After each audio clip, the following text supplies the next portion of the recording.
got the new company car here today, which is a 1955 Pontiac Ambulance, which we will be converting into the Valigrunt emergency vehicle.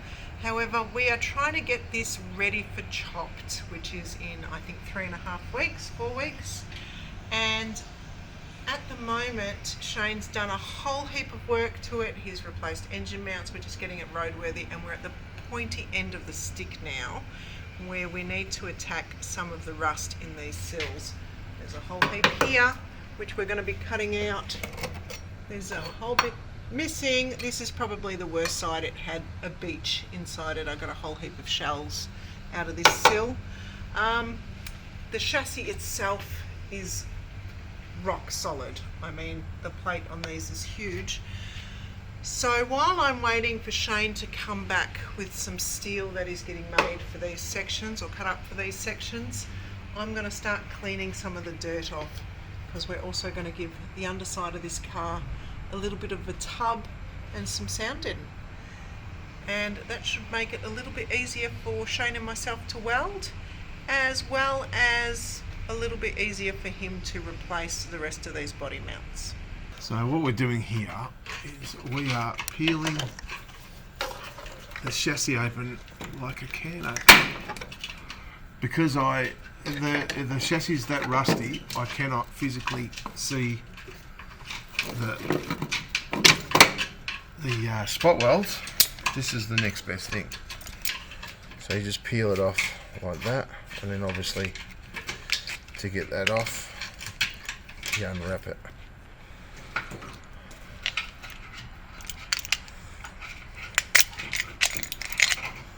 Like that, and take it off.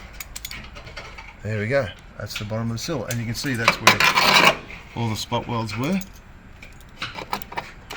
That little piece there, grab that and give that a twist.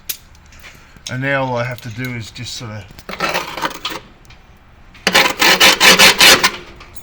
grind that down there, dress it, make it nice and smooth to weld my patch over to complete the seal. This is just a brace. I've got to cut and repair the brace as well, but it looks worse than what it is. It's just it's just been driven in sand, unfortunately, and we've pulled seashells and all sorts of stuff out of the frame of it. Stuff?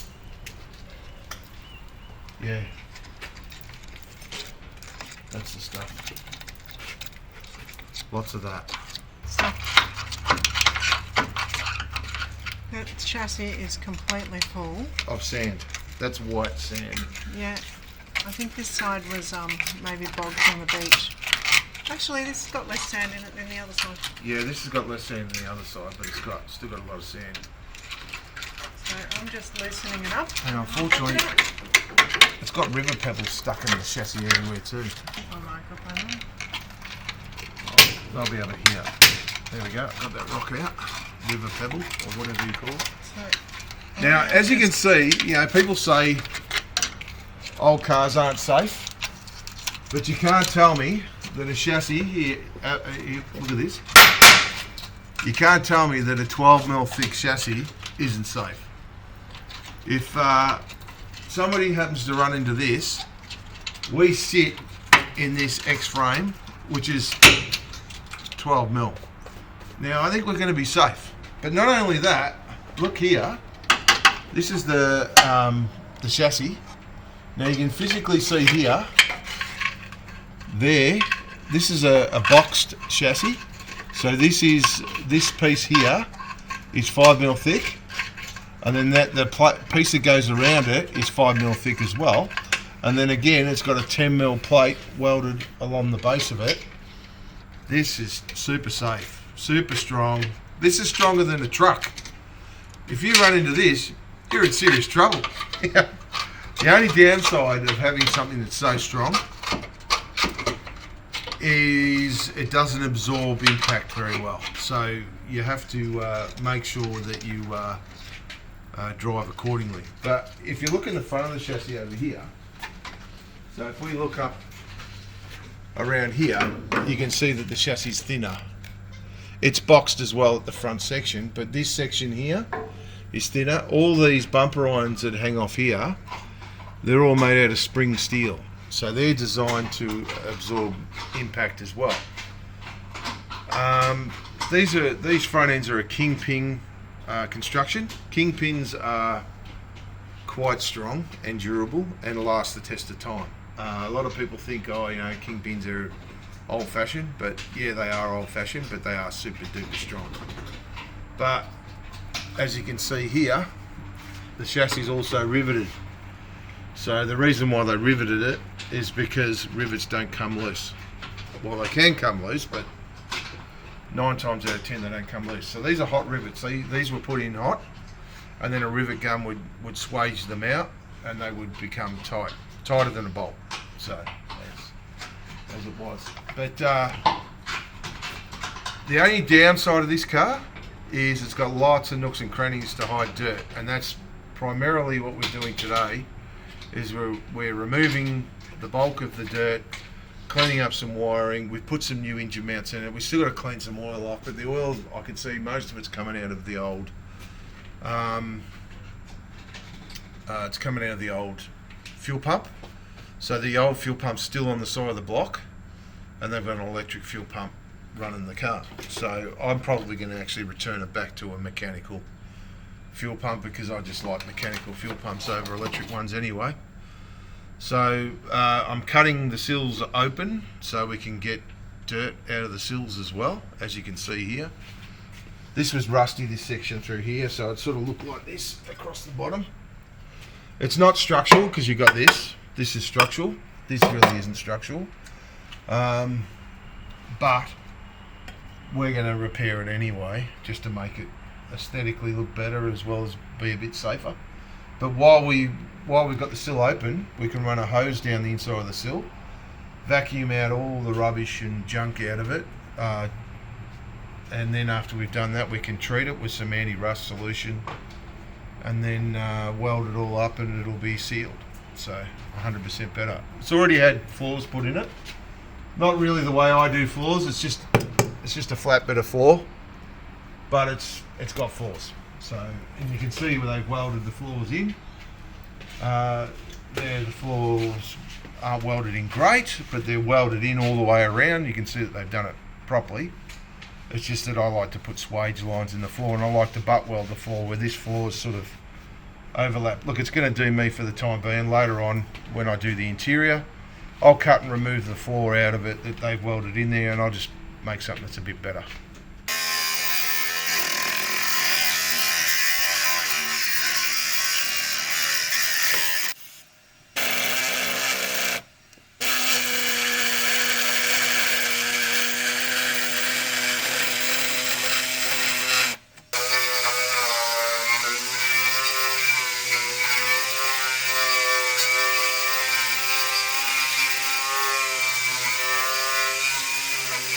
Dirty, Mum. I wonder. I need a bit of light here. If I put light in.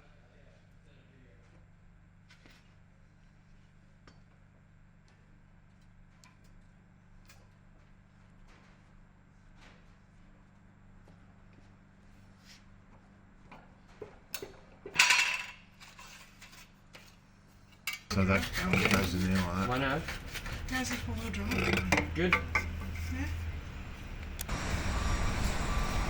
This started off life as a 1mm piece of steel, and now it's returned to the dirt. So that's what happens when you've got sills full of dirt left unattended for 70 years. So that's what happens. I've grabbed a piece of scrap steel, sort of straightened it out a little bit, and then just put a little bit of a bend in it in the vise. And what I'm going to do is I'm just going to work that bend and smooth that bend off. So I'm just going to run it through.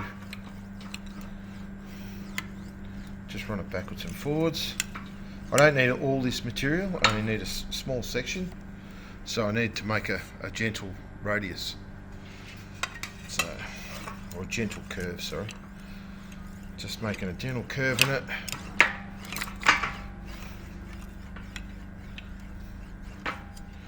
putting a little bit of down pressure on it, and then basically that's the piece that I need to use. So what I'm going to do now that I've got that, as we can see here, we've nearly got the right shape. We're getting very, very close. As you can see here, this is the piece that I've cut out. Now, yeah, I've cut a small sort of section out, but if you cut too big, you're just wasting your time, really. So we only need a small section. So I know it's only a sill, it's a full chassis car. Technically, you don't need to do repairs like this on a full chassis car, but we just want it to look good as well as be functional. So we just roll this backwards and forwards, putting a little bit of pressure on it. Also too, it's not too bad to overbend. If you overbend the steel, so we're still a little ways off. If you overbend the steel, it's not a bad thing, because when you weld it in, it will pull back to a certain extent.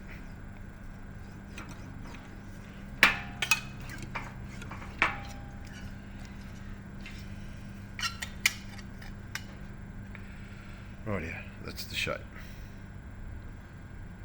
So that's perfect. So now what we're going to do is lay our template, which is just a piece of paper, over the top. So what I'll do is, technically I could just cut that out, but what if I cut it a little bit crooked and it's like this? Or so what I need to do is I just need to line it up. I need to cut it a little bit larger, sit it in the hole, see what it looks like. If I'm happy with it like that, then I can mark it perfectly and then cut it out. Just got to make sure that that curve matches the curve in the body. So we've obviously cut this a lot larger than what we need, and we just sort of sit it over the hole, make sure it doesn't sit very right that way. We'll see what it's like that way. It's actually worse. Put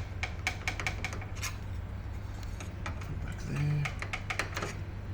So we need to put a bit of a twist in it. That's better. So now what I've got to do is I've got to put a mark on it as a reference point on each side of it, and then place my paper in the hole, put a reference point mark on that as well from the mark from this, and then place that back over the top of this, and then cut the hole out. Mark it all round, always making sure you're holding it where it needs to sit.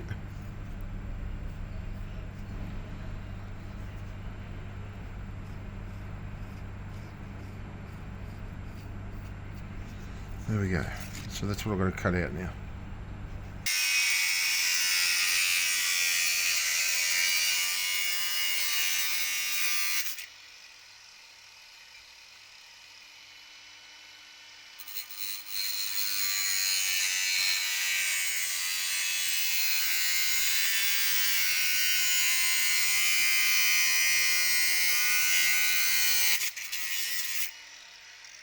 Oh, it's a little bit shadowed, but if you shine like that, you can see it sort of sitting in the hole. Not too bad. So it's obviously sitting a little bit deeper in the hole, but that'll repair the outside hole at least anyway. We've still got to repair all the inside holes. But yeah, now we can weld that in, and then we can repair the other ones from in here, like that. So, but yeah, so we seal this off, make sure this rail's repaired, and then we can spray anti-rust solution all the way down the inside of the sills. That way we never have to worry about rust ever again. So.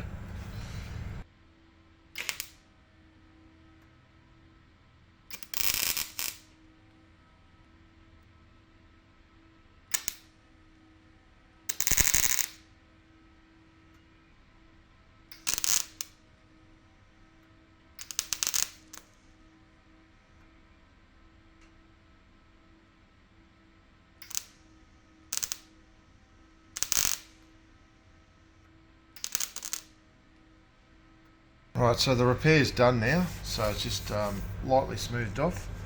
We'll just put a little bit of undercoat on it now, just to seal it. Then we have a bit of a look on the side. You can see we've still got a little bit of a bulge through there where I welded, because what it's done is it's pulled the metal up. But I can panel beat that later, so that's for the time being. A little coat of zinc, and that'll stop it from rusting. And then I can sand it and put some black over it. Fucking big dribble on it. Whoops. Dribble's been gone.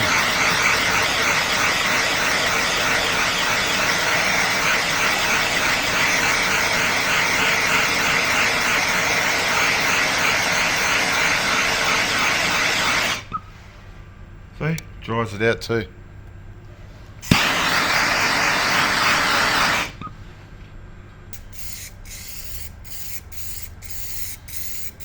It goes on gloss, but it will dry sort of satin once it dries. That looks good enough for the time being.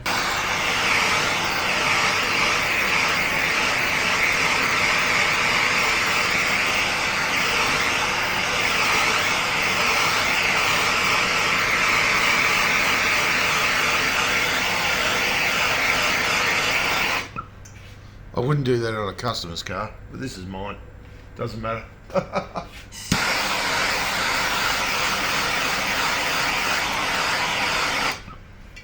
Now you can sort of see what it looks like without sort of. So this side's rusted out. As you can see, it's got that same concave shape. Sort of rolls around the bottom of the sill, and then has a lip that goes to the bottom of the sill. So I pre-made this, so this is primarily that, other than obviously it's got a drain hole. They have a series of drain holes all the way along. So I pre-made this to go onto here to weld into it. So I'll cut and remove, drill out all the spot welds on here to remove this section. And then I will weld this in to replace the rusted out section. So once that's done, if I grab the torch and you look from inside here, you'll see it's quite rusty in the bottom corner of the guard and the bottom brace here. See all here? So you can see I put some anti-rust solution in there at the moment. This is the new repair section for the sill. If I'll grab this like that.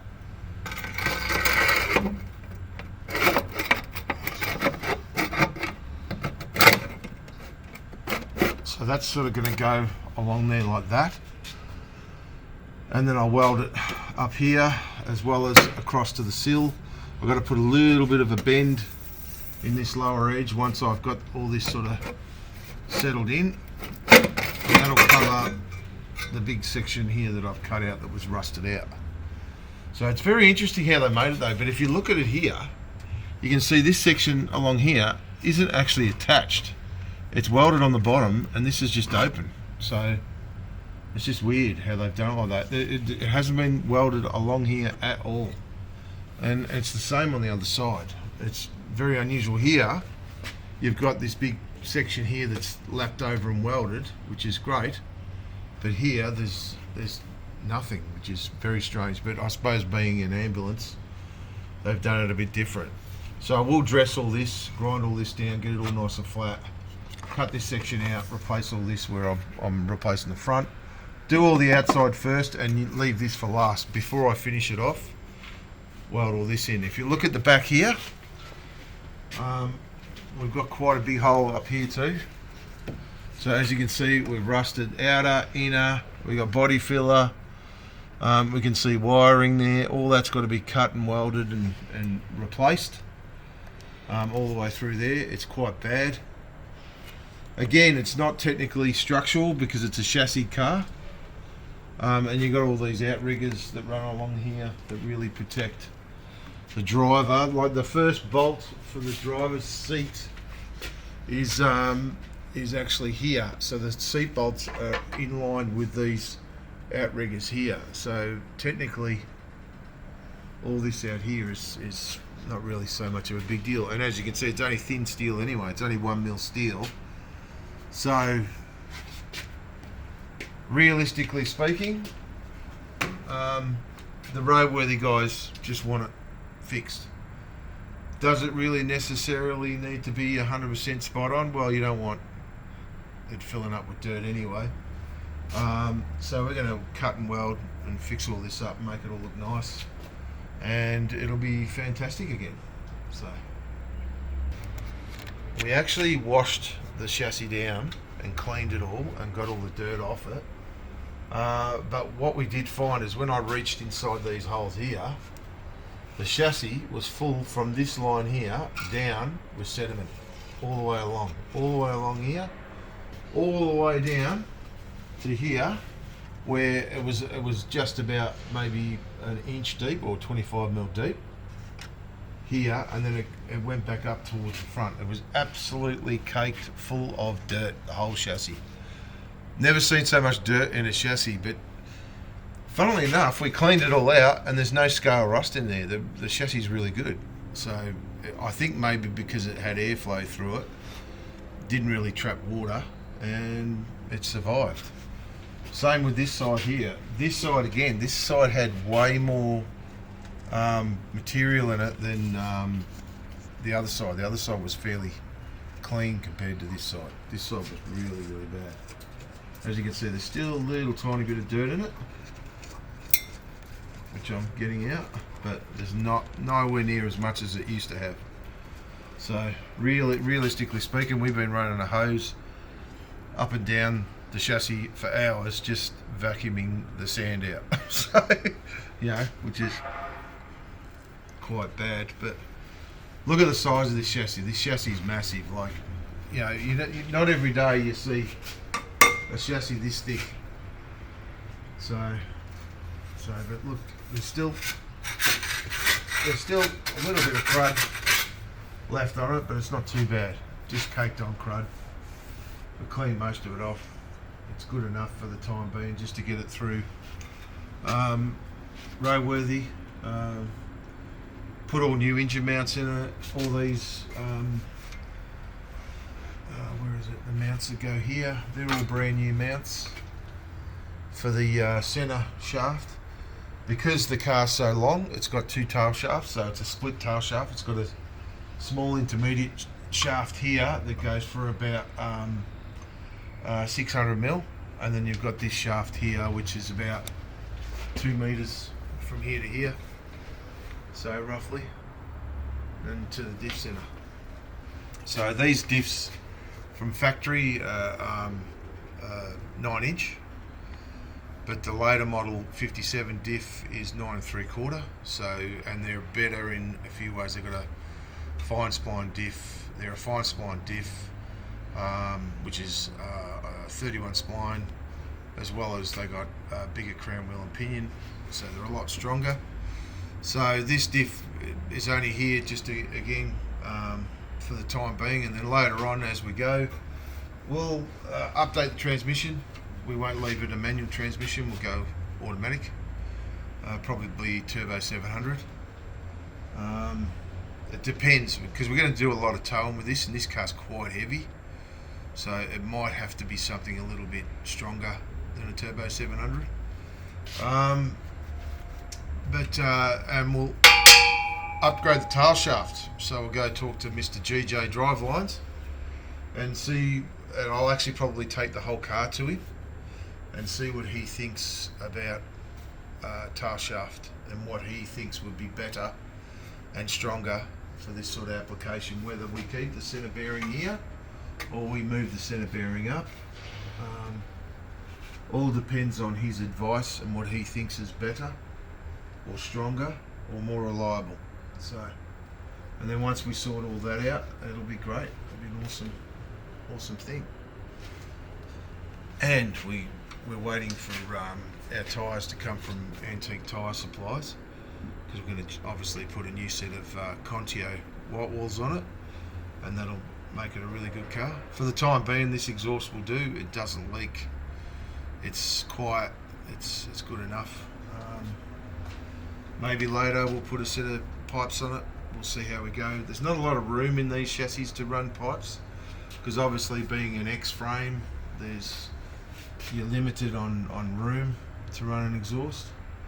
Also too, because it's 55 only had a single system, where 56 had a twin system. So you had twin 1 3/4. I know it's laughable, but they had twin 1 3/4, and that run down through here. They had the pipe system run a little bit different. It sort of snaked in around the corner and run like that, and then you had the exhaust going through the chassis on this side as well. At this stage, the single system's going to do us. We'll leave it at that. If you like this video, don't forget to click like and leave a comment. If you want to see more videos like this, subscribe and click the notification bell. If you like the t-shirts that you see the crew wearing, there's a link in the description below where you can grab some for yourself. Thanks for watching.